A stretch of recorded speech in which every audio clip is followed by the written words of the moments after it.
یہ کہانی ہے اس جنگ کی جسے لڑا تو گیا مگر جیتی کبھی نہیں جا سکتی تھی۔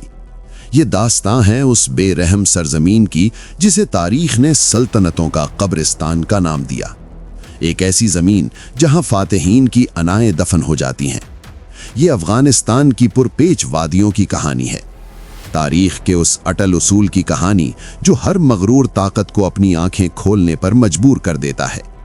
یہاں فتح بذات خود ایک شکست ہے اور قبضہ محض ایک ایسی بھول ہے جس کا خمیازہ صدیوں تک بھگتنا پڑتا ہے۔ چیپٹر آف ہسٹری میں خوش آمدید۔ آج کی اس ویڈیو میں ہم تاریخ کے ان اوراق کو پلٹیں گے جہاں برطانیہ، سوویت یونین اور امریکہ جیسی عالمی طاقتوں نے اس مٹی کو مسخر کرنے کی کوشش کی، مگر یہاں کی سنگلاخ وادیوں نے انہیں کس طرح عبرت کا نشان بنا دیا۔ آئیے جانتے ہیں۔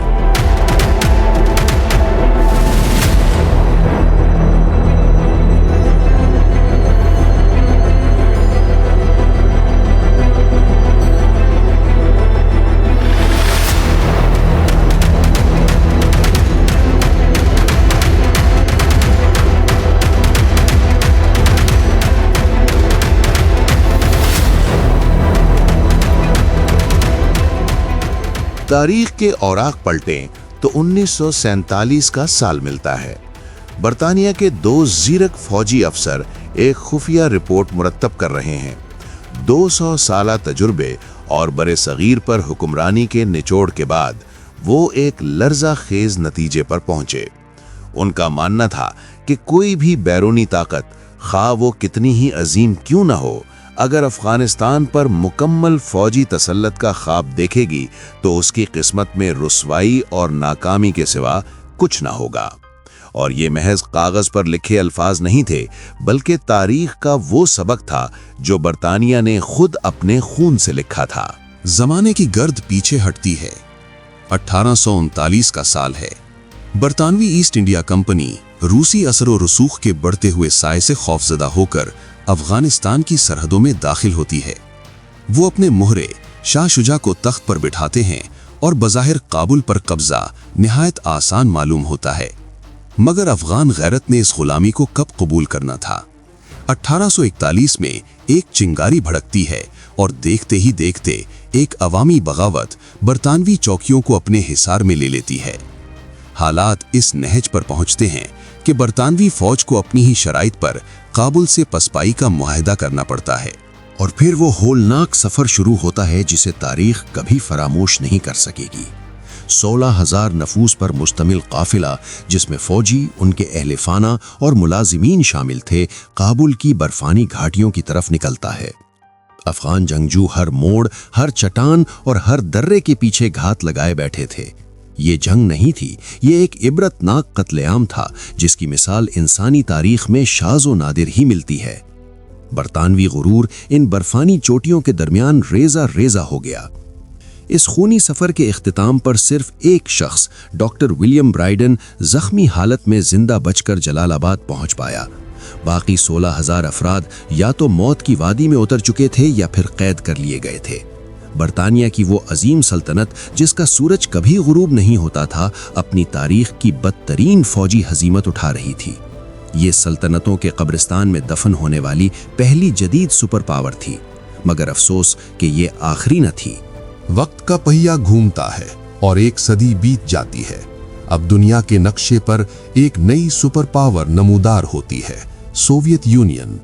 1979 میں سوویت فوجیں اپنی کٹ پتلی کمیونسٹ حکومت کو سہارا دینے کے لیے کابل کے ہوائی اڈے پر اترتی ہیں۔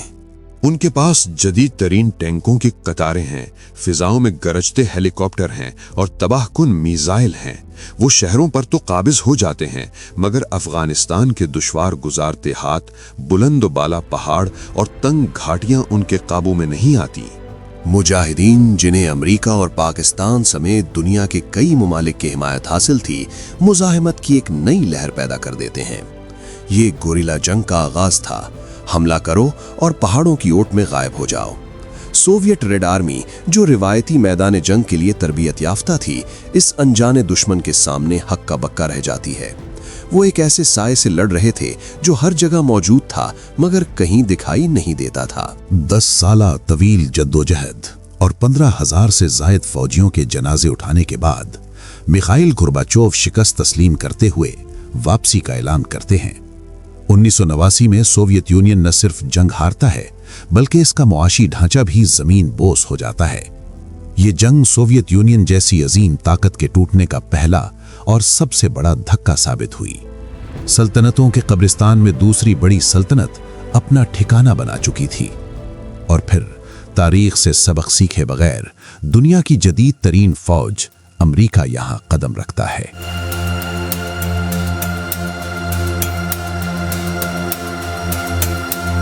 2001 में 9/11 के बाद दहशतगर्दी के खिलाफ जंग के नाम पर अमेरिका तालिबान हुकूमत को चंद ही हफ्तों में ताश के पत्तों की तरह बिखेर देता है। वॉशिंगटन में फतह के शादियाने बजाए जाते हैं मगर तारीख खामोशी से अपना चक्कर दोबारा शुरू कर देती है। तालिबान खत्म नहीं हुए थे, वो पसपाई इख्तियार करके दोबारा मुनज़्ज़म हुए। वही कदीम गुरेला तकनीक, वही पहाड़ी महाजाराई और वही बेमिसाल इस्तिकामत। अमरीकी फौज अपनी तमाम तर टेक्नोलॉजी, सैटेलाइट्स और ड्रोन्स के बावजूद उसी दलदल में धंसती चली गई जिसमें बरतानिया और रूस गर्क हुए थे। इलाके साफ किए जाते और फिर छोड़ दिए जाते।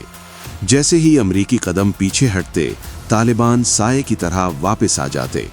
ये एक ऐसा लामुतनाही चक्कर था जिसका कोई मंतकी अंजाम नजर नहीं आता था। 20 साल की तवील तरीन जंग, $2 खरब से ज्यादा का ज़िया और 2400 से जायद अमरीकी फौजियों की हलाकत के बाद बिलाखिर दुनिया की सुपर पावर थक गई। 2021 में आखिरी अमरीकी फौजी ने खामोशी से अफगानिस्तान की सरजमीन को अलविदा कहा और दुनिया ने देखा कि चंद ही हफ्तों में तालिबान ने दोबारा पूरे मुल्क पर अपना परचम लहरा दिया। सल्तनतों का कब्रिस्तान 3 सदियों के दौरान अपनी तीसरी बड़ी आलमी ताकत को भी निगल चुका था।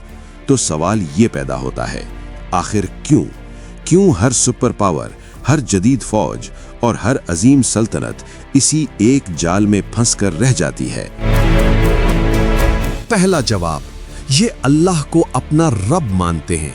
ये अपना सर तो कटवा देते हैं लेकिन अल्लाह के सिवा किसी के आगे झुकते नहीं।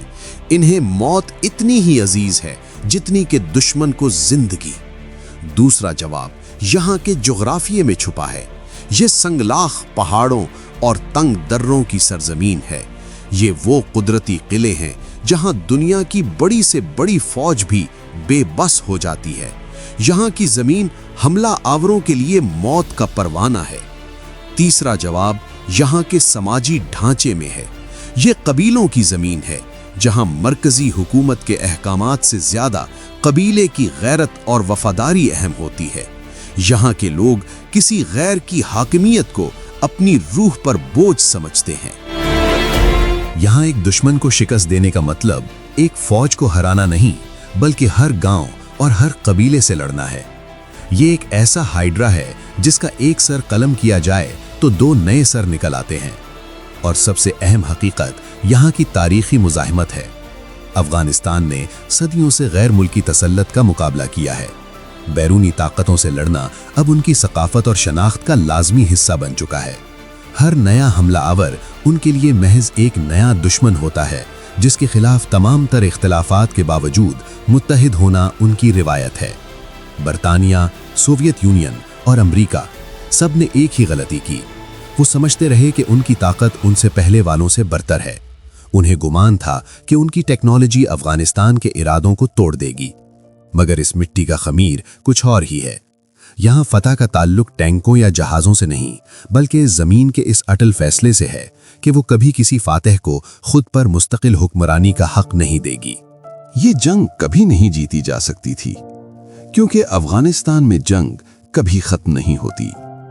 ये बस एक वक्फा लेती है, थोड़ी देर के लिए खामोश होती है और फिर अपनी आगोश में अगली उस सल्तनत का इंतजार करने लगती है जो तारीख का ये सबक सीखने के लिए यहाँ आएगी।